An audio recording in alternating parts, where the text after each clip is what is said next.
vienen y le preguntan a Jesucristo acerca de un tema que ellos desconocen, porque desconocen la Escritura. Y ellos, según muy cristianos y muy conocedores de la palabra, cuando su Dios es el materialismo, le dice: ¿acaso no dijo así Moisés? Que si muere su primer hermano y no le ha levantado descendencia a su esposa, vendrá el segundo hermano. Y así pasó, y eran 7, y murió la mujer y murieron los 7. Y en la eternidad, a ver, ¿tú qué dices? Que existe la resurrección y en la eternidad la inmortalidad. ¿Quién va a ser el esposo de esta mujer? Y entonces Jesucristo va directo a la yugular y les dice: equivocas, pregunta, equivocas tu pensamiento y equivocas porque ignoras. Le dice Jesucristo que la ignorancia de la palabra es consecuencia, la perdición de esto.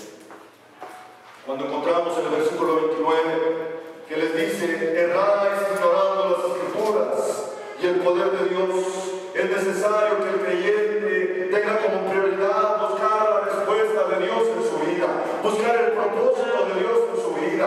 Bien dice la palabra que estamos muertos en nuestros delitos y pecados, pero cuando venimos al Señor cobramos vida, y cobrar vida significa una resurrección de los muertos.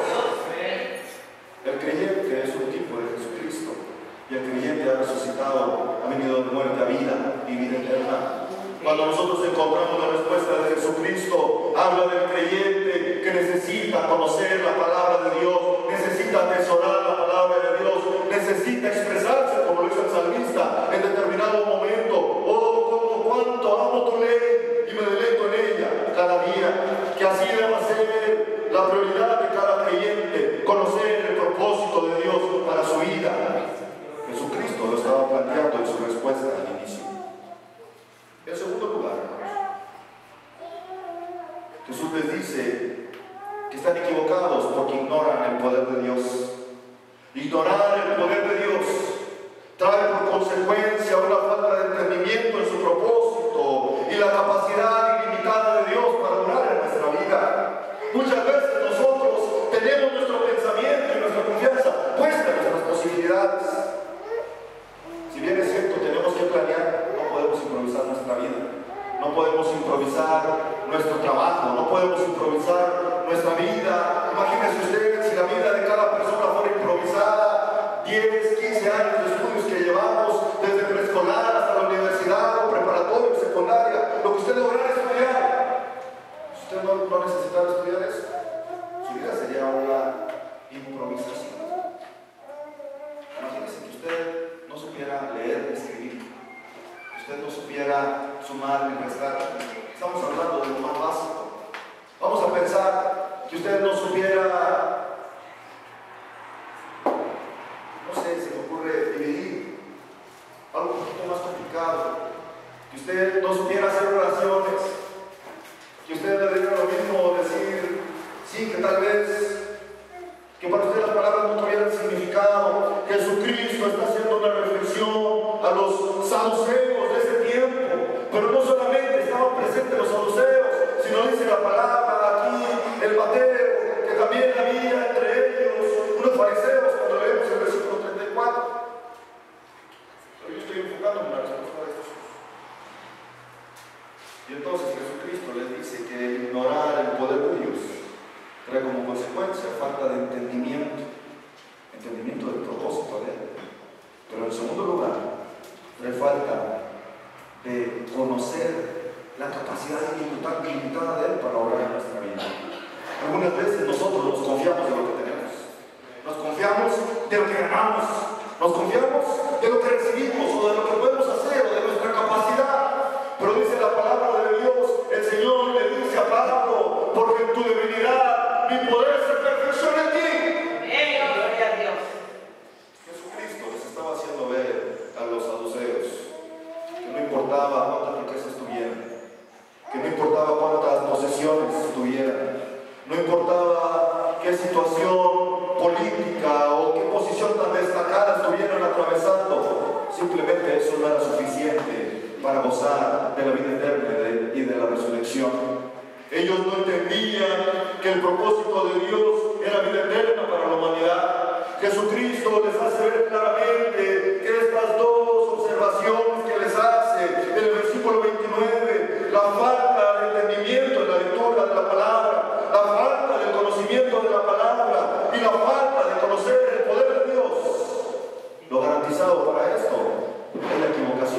vida. Lo garantizado para esto es la perdición. Lo garantizado para esto es no gozar de la resurrección. Tal vez usted esperaba otro mensaje de resurrección. Estoy hablando de la resurrección. Y cuando hago referencia a este pasaje, hermanos, podemos analizar un tercer aspecto cuando Jesús les está respondiendo. Cuando encontramos en el versículo 32, aunque si leemos el 30 hasta 32, usted siga mejor su vista, dice la palabra, porque en la resurrección les aclara un poquito más el punto y les dice: ni se casará, ni se darán en casamiento, sino que serán como los ángeles de Dios en el cielo, serán espíritu, serán glorificados, no habrá necesidad de la reproducción, no habrá necesidad de la humanidad, porque estaremos morando eternamente con Él, seremos inmortales. Entonces, dice el versículo 31, pero respecto a la resurrección, a lo que tú me estás preguntando, la resurrección de los muertos, que es el tema de fondo de lo que estamos hablando, ¿no habéis leído lo que os fue dicho por Dios cuando dijo: yo soy el Dios de Abraham, el Dios de Isaac y el Dios de Jacob? Jesucristo está haciendo referencia cuando se le apareció, le dio la visión a Moisés en el desierto. En el libro de Éxodo, capítulo 3, versículo 6, cuando Jesucristo está hablando estas palabras, está haciendo referencia a un acontecimiento histórico de los israelitas. Cuando Moisés estaba teniendo la visión celestial de la zarza que se quemaba, ardía, pero no se consumía. Y entonces Jesucristo les está diciendo: yo a Moisés, que no era hijo, que no era del tiempo de Abraham, que no era el tiempo de Isaac y que no era el tiempo de Jacob, le hice referencia de Abraham, de Isaac y de Jacob. ¿A qué se refería Jehová cuando le estaba diciendo a Moisés acerca de estos tres hombres? Y luego entonces hace una declaración Jesucristo impresionante, una declaración impactante para la vida de estos hombres, y les dice: Dios no es Dios de muertos, sino Dios de vivos. Nuestro Dios es un Dios de vivos.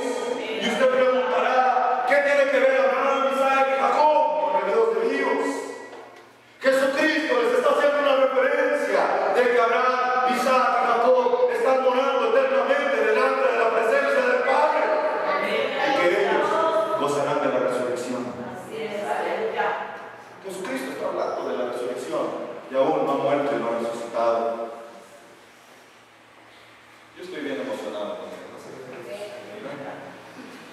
Cuando Dios hace mención de las tres generaciones, de Abraham, Isaac y Jacob, hace una referencia a la vida eterna, hablando de la inmortalidad, hablando del Espíritu, hablando de la vida eterna, hablando y confirmando que Dios no es un Dios de muertos. Y si alguien ha terminado con su vida en este mundo, no es una vida limitada, la vida no ha acabado, sino que la vida continuará y será eterna, porque ha creído en aquel que dijo que Él es la resurrección y la vida, y que el que creyera en Él, aunque esté muerto, vivirá.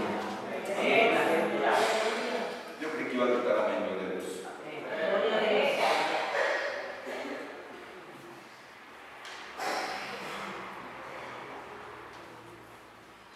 Ese saduceo que le preguntó a Jesucristo, hermanos,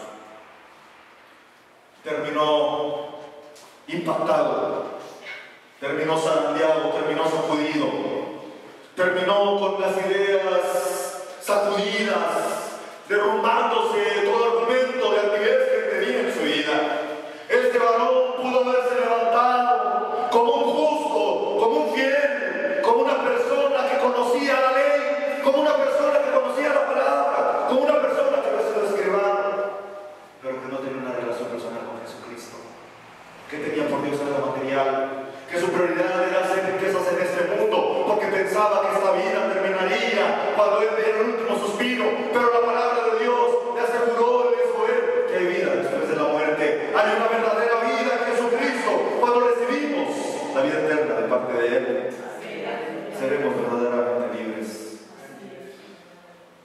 Este hombre era el justo, este hombre se consideraba recto, este hombre se consideraba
Juan capítulo 11, versículo 16.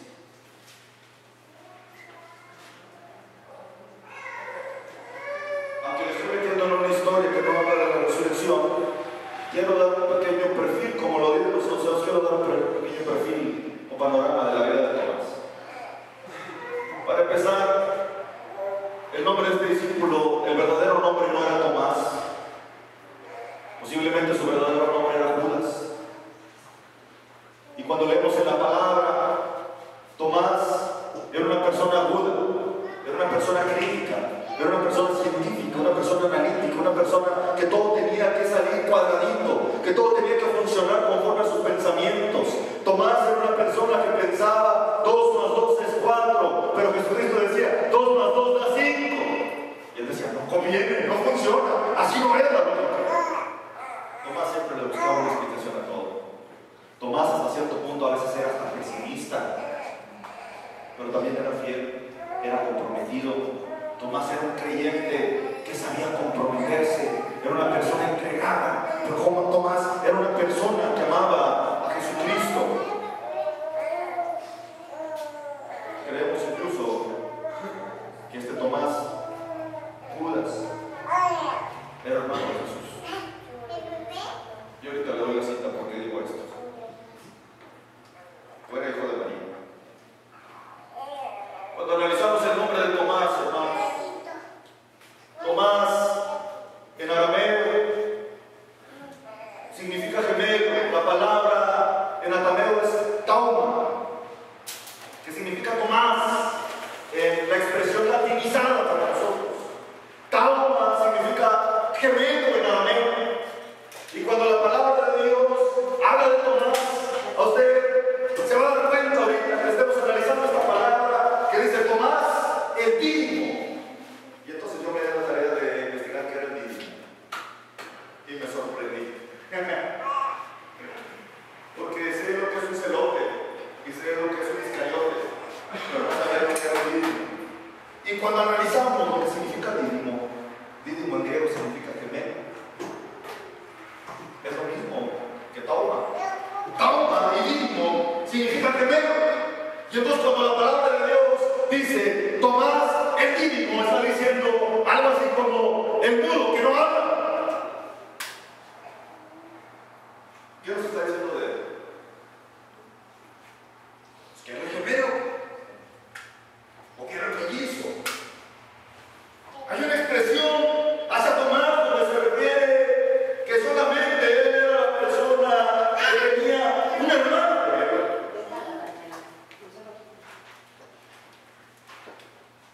Qué interesante decir el mudo que no habla, ¿verdad? Se cree que su nombre verdadero era Judas y que era hermano de Jesús. Cuando vemos Marcos capítulo 6, versículo 3, vienen delante de Jesús en Nazaret y hacen una pregunta a las personas que escuchaban a Jesús enseñar y le dicen, y se preguntan entre ellos, ¿no es este el carpintero, hijo de María, hermano de Jacob, de José, de Judas y Simón? ¿No están también aquí con nosotros sus hermanas? Y se escandalizaban.